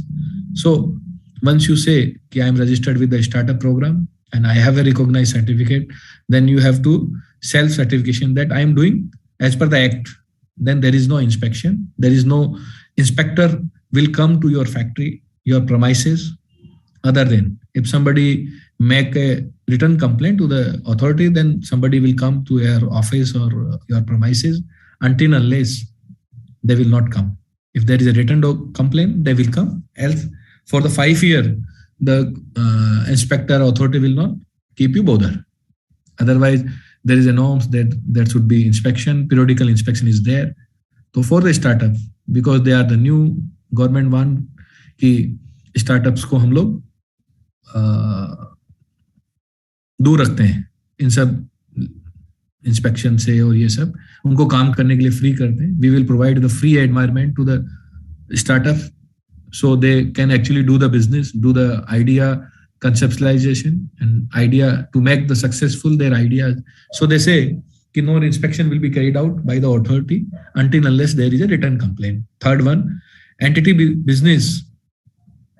If it the fall under white category of CPCB, then you not need to apply for the pollution certificate. Your entity, if your business which is fall in the white category means the Central Pollution Control. CPCB means Central Pollution Control Board. Central Pollution Control Board classified industry as per their pollution marks, red, orange, white, and many more, as per their pollution score. So if our entity falls under white category, we did not go for apply for the pollution control board, and it's a self certificate system में हम लोग आ जाते हैं. तो self certification first कि if we are the recognized startup, There is no inspection for the labor laws. And if our industry fall in the white category, we need not to get the pollution control certificates. The first is self-certification, which provides the numerous benefits, which is like, provide the benefits. No authority will come to your office until unless a written documents. And you have to self-compliance, like self-certified true copy करते हैं हम लोग, उसी तरह self-compliance. आपको compliance करनी है with the help of your knowledge or with the help of external agencies. Second, patent application and IPR application. Once you are recognized as a startup, then you have some liberty. Your application will be fast-tracked. Some panel will facilitate to you to file, to make you file in easy way. They will provide assistance in filing your trademark or IPR application. And जो facilitator होंगे, they are the expert one, and you can take the guidance, you can take the assistance of that facilitator, and they will not charge you anything. The government is providing benefits. They are appointing facilitators, and you can go to facilitator. They will not charge anything for the services provided by them. They will assist you to file the application, provide you all kind of data, details, how you can file the details for the patents. So if the facilitator is there, you can take a number of facilitators available on the websites. You can discuss with anybody and get your application filed. And the fees to be paid by the government. And first, more thing, application fees. There is a fee for the application. And in your case, once your startup is recognized, then 80% rebate is there on application fee. So second benefit which we have applied, if we are a recognized startup, which is fast tracking or of patent examination, there is a assistance which is free for you, and there is application fee which also providing with a rebate of 80%. If 10,000 is the fee, then you need to pay 2,000 only. Third benefit, which is very important in terms of income tax exemption under 80IAC. 80IAC. If we are the recognized startup, then we have liberty. Government say, earn, don't pay any tax. So under 80IAC, you have to apply for this exemption with the authority. Once you have the startup recognized, then you have to apply again. We are the startup, and we want to choose that we do not want to pay tax for the 3 consecutive financial years out of first 10 years. So you have to apply. Once you have applied, then authority will get more detail and can issue the certificate. So in that case, you have once you are recognized, then can apply for the 80IAC, in which benefits is there. You need not to pay the tax. Authority say there is exemption for paying income tax for 3 consecutive financial year out of first 10 years from the date of incorporation. So we have to apply for this exemption, and if we have the exemption certificate with us, the startup need not to pay any income tax for the 3 years out of 10 years. You have to choose from where it need to start. Once you choose that option, then consecutive 3 year, you need not to pay any tax as a income tax. Then again, income tax may one more benefit available for the startups. Exemption under section 56, subsection 2, clause 7B. Where a company not being a company which public are substantially interest received any previous year from any person being a resident, consideration for issue of share then exceed the face value of such share, the agreement consideration received from such share as exceed the fair market value will be taxable. Section 56 what say? Here is an extract of that clause which apply in case of other than startups. In case of startups, once you have a recognized certificate, there's an angel tax. You must have heard and read about angel tax in papers, in social media as well. There is angel tax. What happened in angel tax? Once when there is an investor on our board, so we generally charge the premium because we have provided, we have done our exercise, we have done our work and give our time, value. So we need to charge something extra. If our face value is 10, we are going for valuation of company, then somebody, external persons, external firm say that your value of the share is 200 and your face value is 10. So 190, because it exceed your value of that share, then there is a tax. So in your case, when you're a startup, there is no tax. If you issued such share to anybody which is exceed the fair market value, then there is no tax. Under 56, there is a taxability, but for the startup, it is not going to tax anything which is exceed the fair market value of the shares. Because fair market value, there is so many methods available for the determination of the fair market value. But when there is an investment, so we thought about down the line 5 year next, which is coming on the basis of that revenue, that turnover, we arrive some value of our company.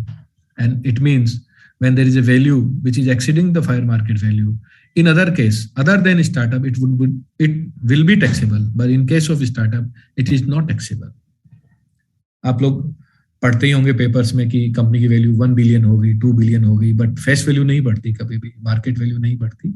So when there is a investor coming in our board, so you will charge some premium on shares, then difference of the value and the premium will not be taxed in the hand of startups. We will take your questions day by day.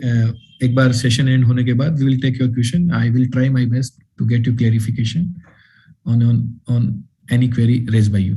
So next, benefits which have in terms of income tax, exemption from the tax on long-term capital gain. The new section has been inserted. Eligible startups to exempt their tax on a long-term capital gain if such a long-term capital gain or part of their invested in the fund notified by the central government with a period of 6 months from the date of transfer of the assets. The maximum amount that can be invested in long-term specified asset is 50 lakhs. Such amount shall remain invested in the specified fund for a period of 3 years. If withdrawn before 3 years, then exemption will be revoked in the year in which money is withdrawn.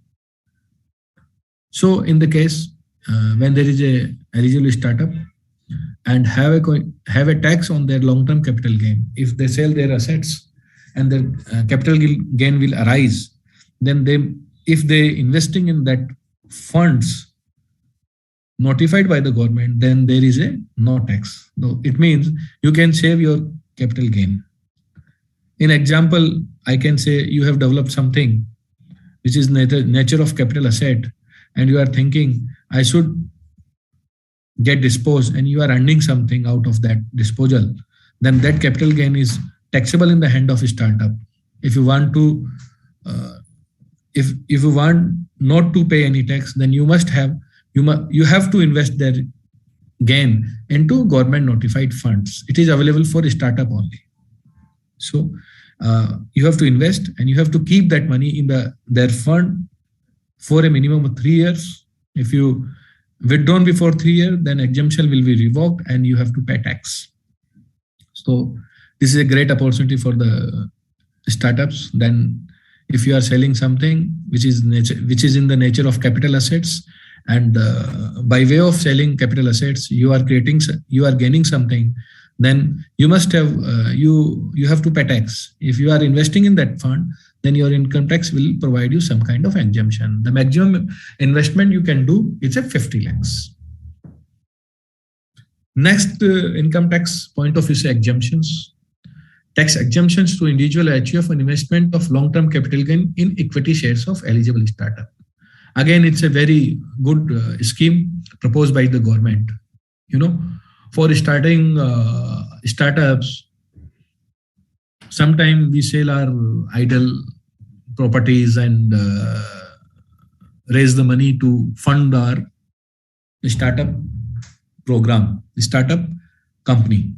So government say once you are taking some risk to start the business and you are selling something, you and your HUF, any property which is in the nature of residential property, investing in that money into startup and getting 50% or more shareholding, then your tax arising on the selling of that residential property will not be taxable, and that capital gain will be exempted if that share are not sold and transferred within 5 years from the date of its acquisition.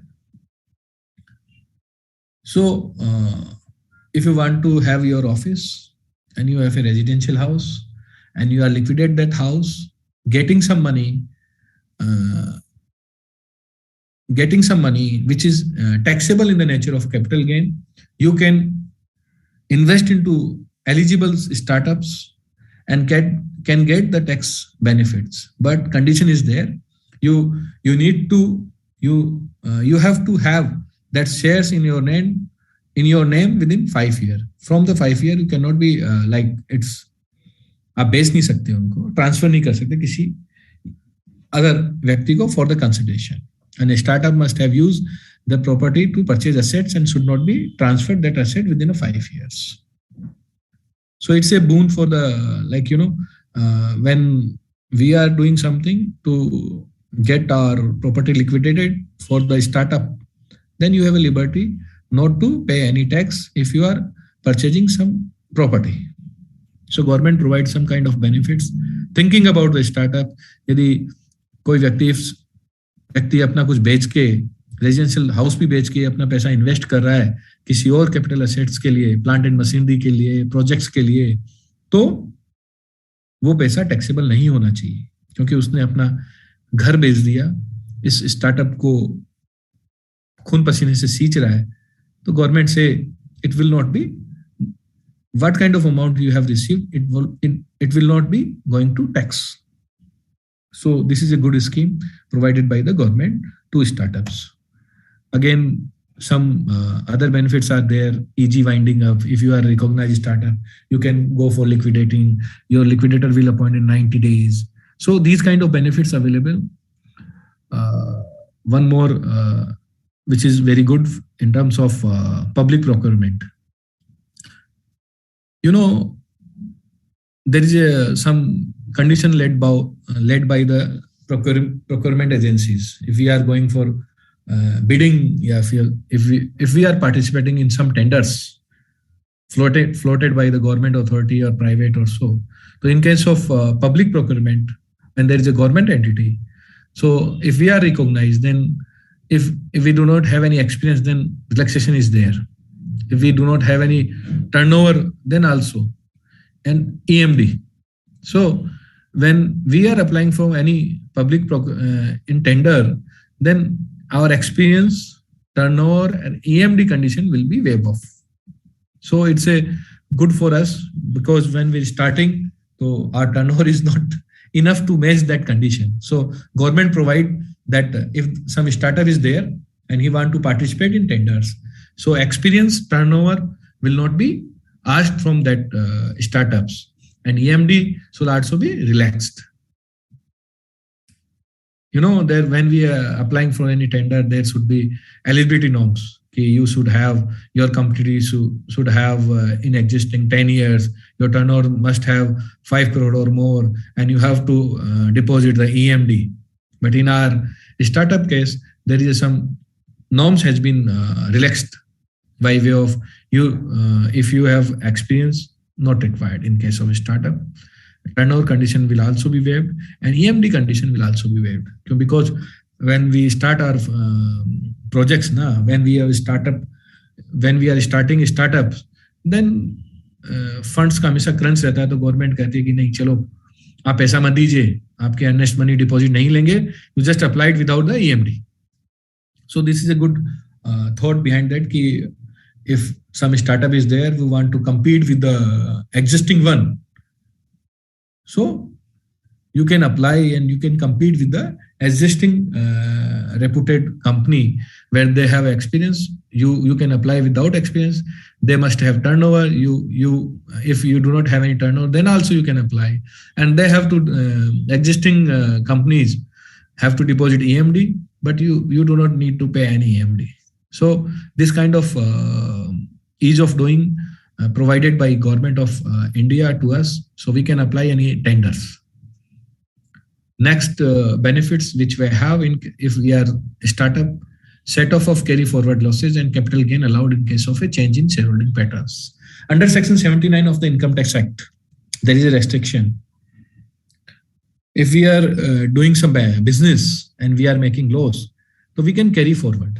But if our shareholding pattern has been changed, then you are not allowed to carry forward your losses and you cannot set off against the future capital gains, future profits. In the case of startups, it is allowed, because when there is a startup, we will raise the money. When we are raising the money, our shareholding will keep on changes. If our shareholding, same shareholder will not, our shareholding, same shareholding यदि हमारी 51% से कम भी हो जाती है, तो भी हम लोग अपने लॉसेस को कैरी फॉरवर्ड कर सकते हैं, बिकॉज आपको पता ही है, पेटीएम लीजिए, चाहे ओला लीजिए, चाहे कोई भी स्टार्टअप आज भी जो है, इवन फ्लिपकार्ट, वो प्रॉफिट्स में नहीं है, बट उनकी शेयर होल्डिंग आप लोग पढ़ते होंगे, they have raised the funds from the Sequoia, from the SoftBank, from the KKR. So when they are raising the fund, it means they are making some allotments of the shares. It means shares भी उनके share holding pattern change हो जाता है. यदि आपका 51% से ज्यादा share holding pattern हो जाता है, तो इनकम टैक्स आपको अलाउ नहीं करता वो कैरी फॉरवर्ड लॉसेज के लिए. तो लॉसेज हो गए, उसको कैरी फॉरवर्ड नहीं कर सकते आप. तो in case of startup, even your share holding changed, then also you are allowed to set off earlier losses against the income which is arising. You need not to pay any income tax, and in that year when your income is setting with the losses, but you have to pay MAT. You again make to study what kind of MAT liability is there. So there is a condition which is under section income tax is also relaxed in case of startups. This is again a good move for the government, because when we are starting any projects in the initial year, we must incur some losses. You know, if I see the trends of the startups, I seen that more than 80% people incur losses in the first 3 years. So when we are incurring losses and we are gaining in the coming years, so we can set off our loss against the income. So it's a good move. Last, incubation services. Like now government started incubation services from the agencies. And if we are the incubator, like in our case, Bees, India is providing some program, it's a incubation services to the incubatees. And if they are providing incubation, some grant and seed fund will also provide you to support your idea. The government is thinking for the startups, providing benefits. Fiscal benefit is there, income tax benefit is there, business opportunity benefits here, business opportunity is there. And providing the incubation services to you to upgrade your idea, to support your idea. Funds is also there, grant ke roop mein, in so many grants is available nowadays to support your idea. So I can say once we are starting the projects, if we choose the right structure, and after that, if we choose the right structure, then we should go for the startup recognition. Then there are so many benefits which is available to the startups, like self-certification. You have to be relaxed from the labor law, environment law, And if in the white category, then also you need not to go for pollution control board.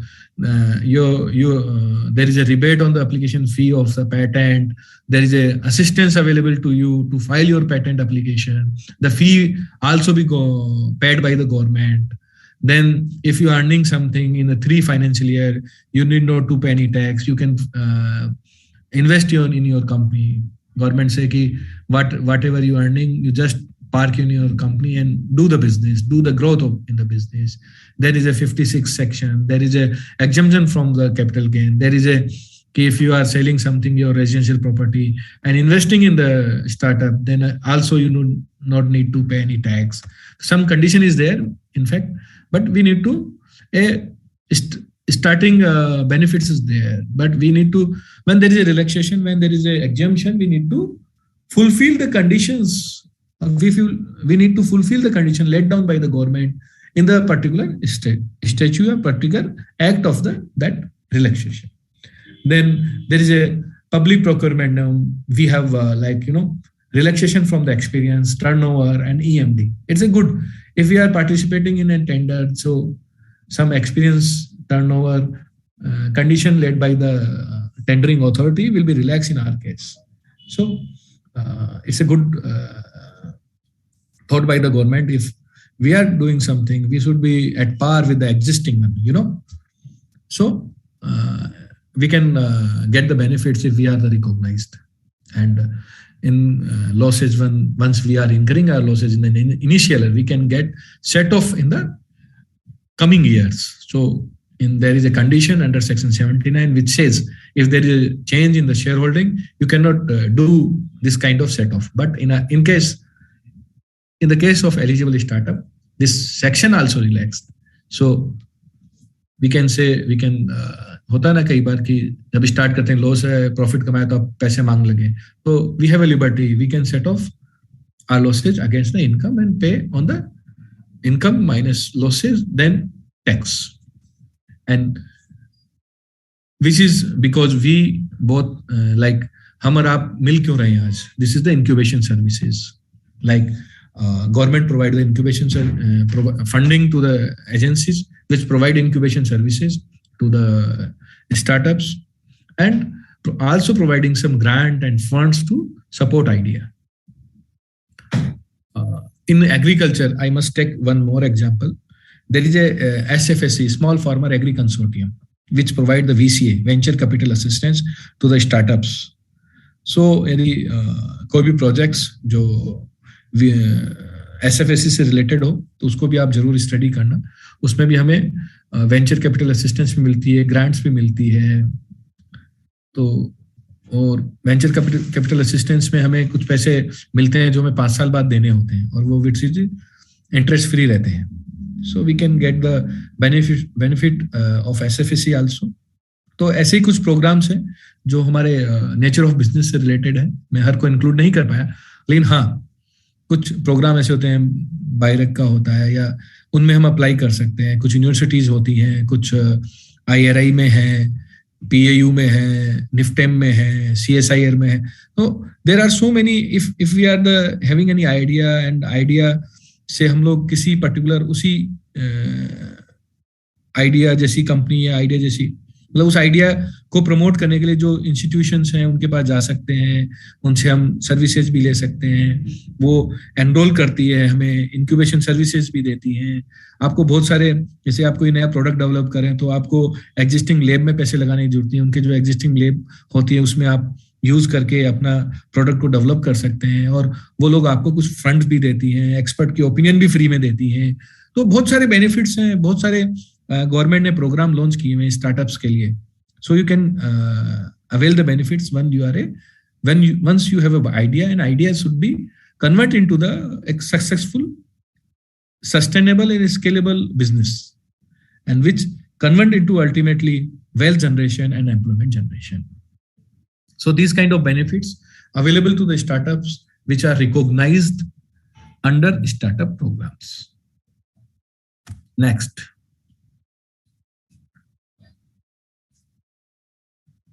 We are now our startups recognize with the authority. Now again, it's a central sponsored programs.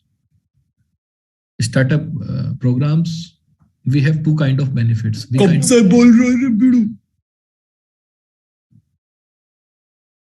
Hello? Hello? Some interruption is there, you know? Hello?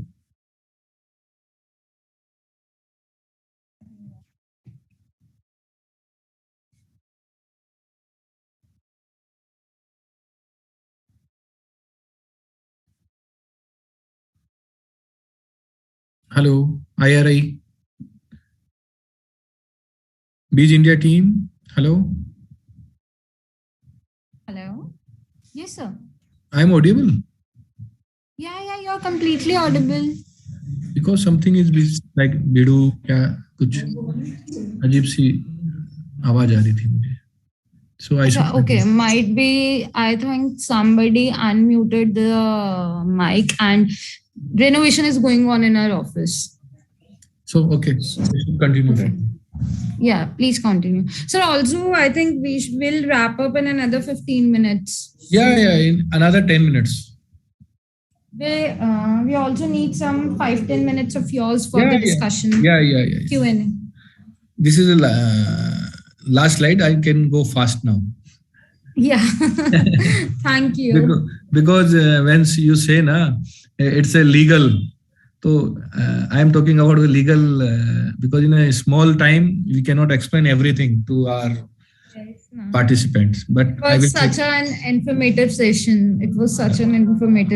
Yeah, thank you. Once our startup is recognized, then startup is like classified as a micro, small, and medium enterprise. You know, the government is providing two tier of federalism in our country. Once is a state government, is a central government. Central government provides some kind of relaxation, and again, state also attract the startups. State also want to have industry in their own state, so employment can be generated in their states. So central government provides some enterprises registration kind of thing, which is called Udyam registration, and we can divide our enterprises company or identity in the three forms like micro, small, and medium. Why micro, small, medium? Because there are again there are again some benefits available with the micro, small, medium enterprises. So by way of definition, if your investment is less than 1 crore and turnover is less than, then you will be classified as a micro. And your investment is less than 10 crore and turnover is 50 crore, then you will be fall in the ambit of a small category enterprises. And again, if your investment is 50 crore and turnover is 250 crore, then you will be classified as a medium enterprises. You have to apply for the Udyam registration on the sites, and I have provided all the links in the end of this presentation. So if we are the startup and we can get the n number of benefits, but जब हम start करते हैं business, तो we have some kind of benefits which is available in the states in which we are registered. If we are registered as a company and we also registered as a Udyam registration, then some kind of benefits provided by the state government also. Like what kind of benefits you have in the states? Some states provide, like you are going for some land or industrial plot purchase, then they will provide you the free or concessional rebate on the stamp duty. Then again, benefits free or concession in the conversion charges. If there is land is agriculture and you want to convert into industrial land, then there is a charges, and charges can be remitted. There is a free and concession charges available. Interest subsidy.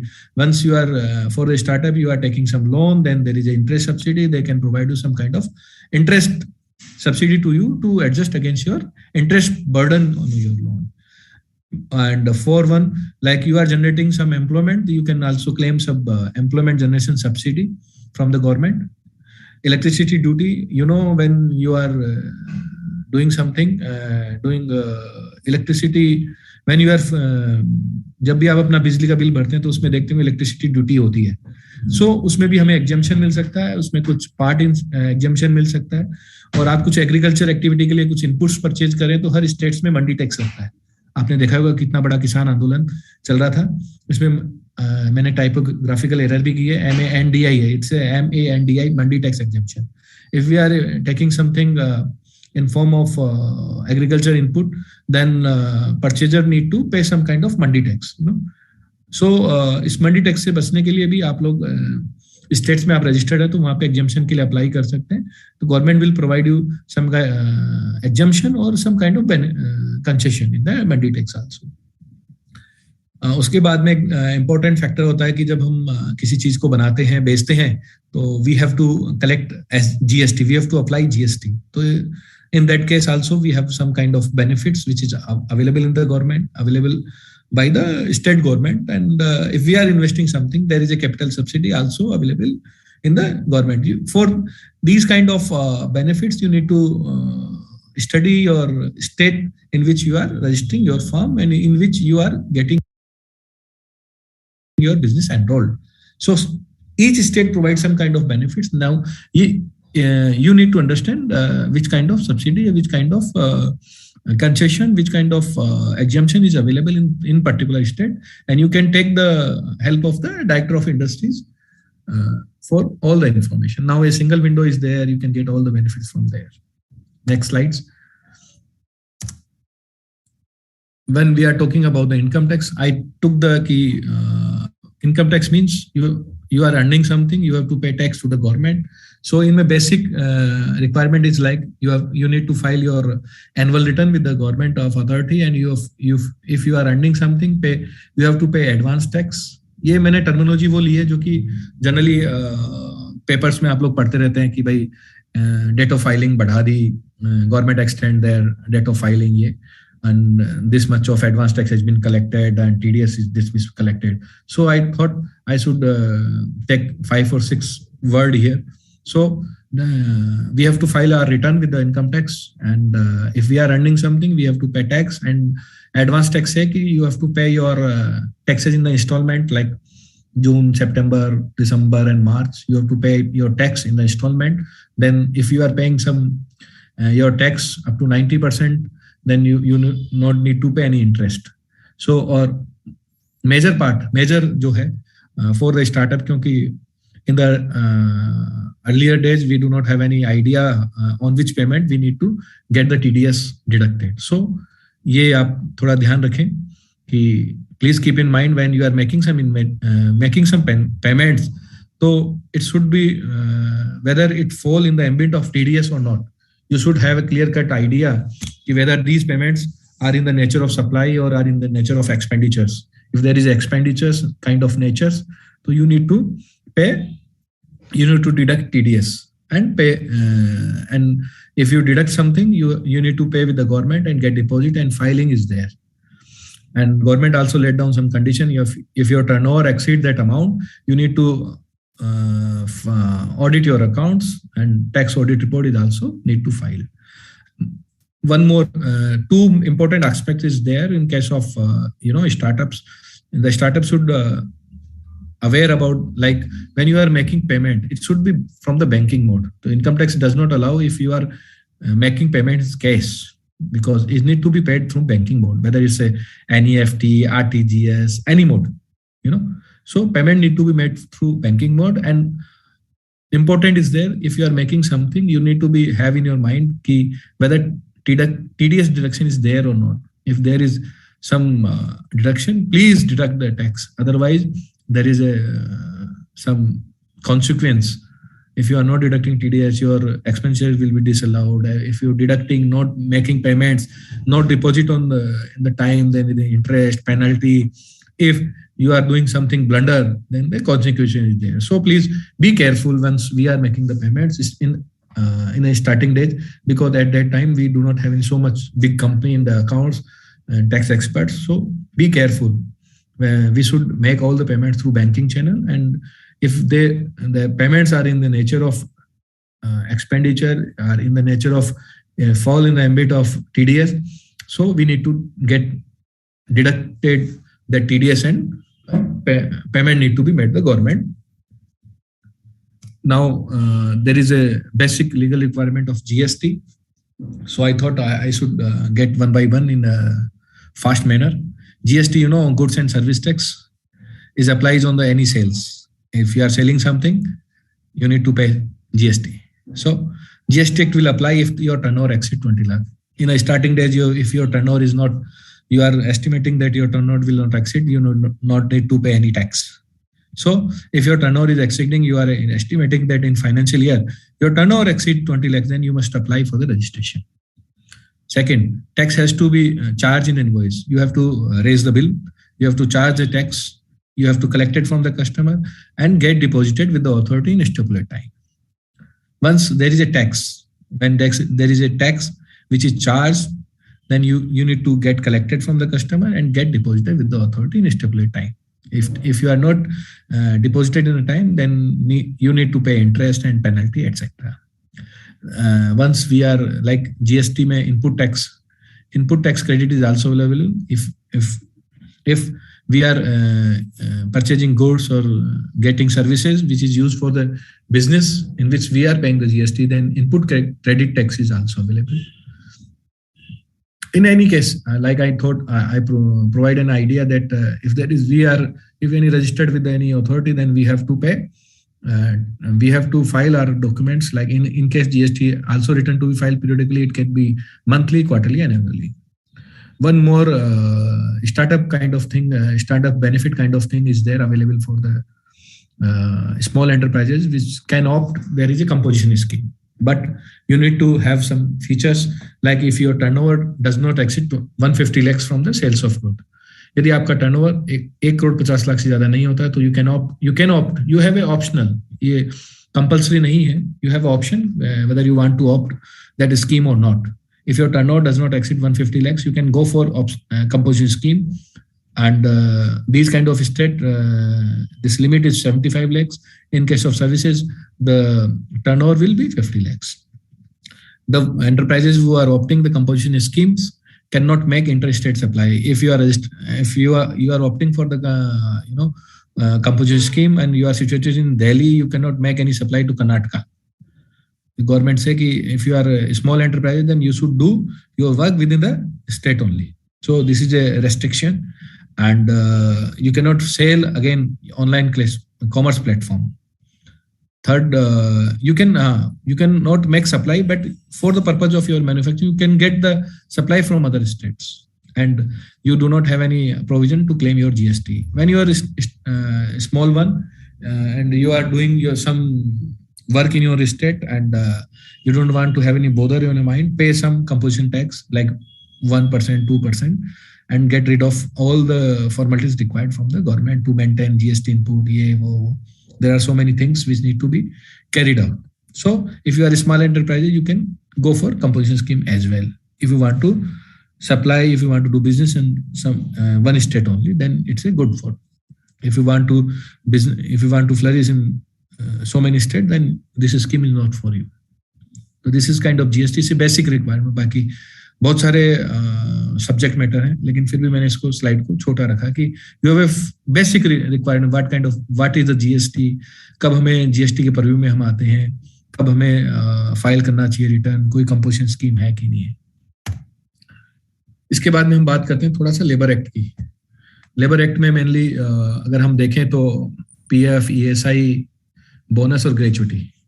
PF यदि हम बात करें slide से बात करते हैं तो PF एक सेविंग है जिसमें यदि एम्प्लॉयर के यहाँ 20 से ज्यादा, यदि हम स्टार्टअप है हमारे यहाँ 20 से ज्यादा एम्प्लॉई हैं और उनकी बेसिक सैलरी 15,000 से कम है तो हम उस ईपीएफ में कवरेज आ जाते हैं और हमें 12% ऑफ और 10% दो स्लैब्स हैं उसमें हमें उनका सैलरी एम्प्लॉय का डिडक्शन भी करना होता है और हमें अपने पास से पैसे जमा कराने होते हैं और मिला के जो which we are deducting from the employee hand, and employer also need to be contribute equally that amount and get deposited with the EPF.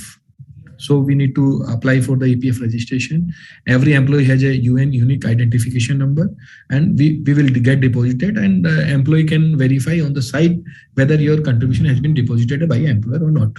So EPF, when it is applied, we need to be very careful. When there is a 20 employee or more, and their salary is less than 15,000, then we will fall in the ambit of EPF. Like in case of ESI, it's like a medical assistant to the employee, in which if you have 10 or more employee and total salary up to 21,000, then you will fall in the ambit of the ESI Act. And if you fall in the ambit of the ESI Act, then you have to deduct something from in the hand of employee salary, which is 0.75 from the total salary, and you need to contribute again 3.25 from the total salary. Both cumulative amounts should be get deposited with the ESI department. And what kind of benefit available for the employee? They can get the card which is issued by the U or by the ESI department. So once they have their ESI card, they can get their treatment in the ESI dispensary. Again, bonus. It's if you have a 20 or more employee in your company, then you have to pay bonus. Bonus is like 8.33 of the basic salary. It's an annual kind of thing. You have to pay bonus. It's not mandatory. All are mandatory in case of if we are falling in the ambit. Like gratuity is also mandatory if we have 20 employee and some employee providing your services 5 years, then you have to pay tax. You have to pay gratuity at the time of retirement, death or job leaving. If they completed 5 years, then there is a calculation of the gratuity, which is again 1/4 of the completed of year up. Now we are running short of time, so I taking very fast. So this is the last slide, which is again, there is a factory license and there is a pollution, there is a FSI, many more acts are there, but still I am not covering that acts. So labor law, income tax, GST, startup, benefits, state level pay, and central government, what kind of benefits available to the startup, what kind of basic legally acts which is applied on our startup, we need to be very careful. We need to enroll in an act. We need to be safeguard against our unseen future liability to our labor law, to our income tax, to our SGST. So I should, this is the, various kind of website. You can get the updated details from the consent department also. You can get the connected, you can view the forms, files, and file your documents. Thank you very much. And like you say, we can take some questions, and I will try my best to get you answer. Thank you. Thank you very much. Thank you, IRI, BEADS 2021, providing me an opportunity. Are you open for some questions, or shall we wrap up the session? Yeah, I am open for question if somebody want to raise their questions. If anyone has a question, you can raise your hand and I'll unmute you. Next, I'll give you sir's email address so you can contact him there also. Yeah, Sharad wants to say something.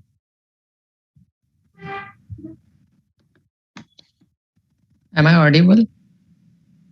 Yes, perfectly. Please go ahead. Thank you, Mr. Aishwarya Goyal. It was a very good session and eye-opener for guys like us. My question is, one or two places I have a little apprehension or the concern. You said the Udyam registration and startup registration, are these two different? Number one. Number two, what you mentioned about the FPO, does it qualify for the startup? I should answer now. Udyam registration in startup recognition, there are two separate things. Okay. First. And second, FPO, because FPO is registered as a company.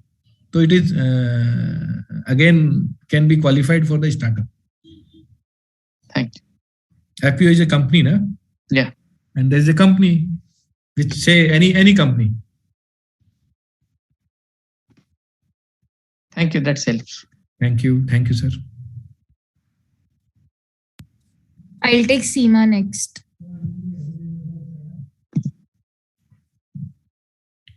Thank you so much, sir, for your really informative session. I just want to confirm that apart from agriculture, are there any textile startups also who are recognized, or it's only for the agriculture? No.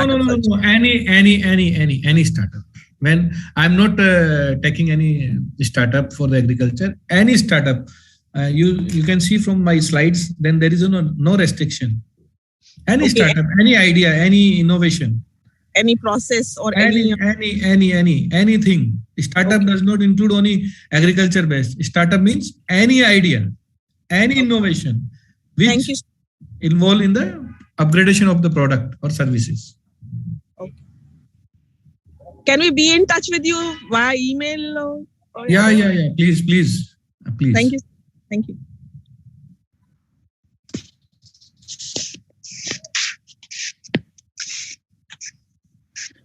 Mr. Goel, there are few questions in our chat box. Yeah, please tell me. Shall we take them? Yeah, please. Somebody is asking, what is the criteria for deducting TDS? Like TDS, there are so many sections in the Income Tax Act, like salary 192, in which if we are making payments for the salary to our employee, if their income is more than 5 lakh, then we have to deduct tax. Like if we are making some payment to the contractor, then we have to pay tax. If we are making some rent, then also we have to deduct TDS. If we are making some payments in the nature of commission, brokerage, then also we need to deduct tax.